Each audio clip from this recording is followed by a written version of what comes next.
ঢাকা বিশ্ববিদ্যালয়ের ছাত্র শাহরিয়ার আলম শাম্য হত্যার ঘটনায় ৮ জনকে গ্রেফতার করেছে ঢাকা মহানগর গোয়েন্দা পুলিশ।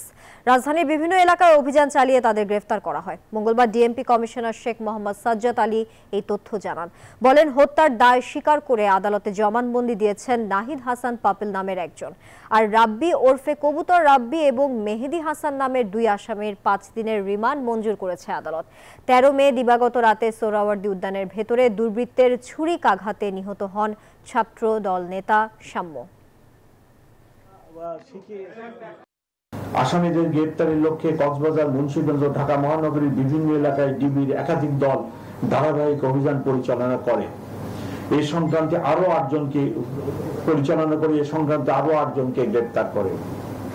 গ্রেপ্তারকৃত হলেন রাব্বি, কবুতর রাব্বি ২, মেহেদি ৩, পাপেল ৪, রিপন ৫, সোহাগ ৬, রবিন ৭, হৃদয় ৮, সুজন।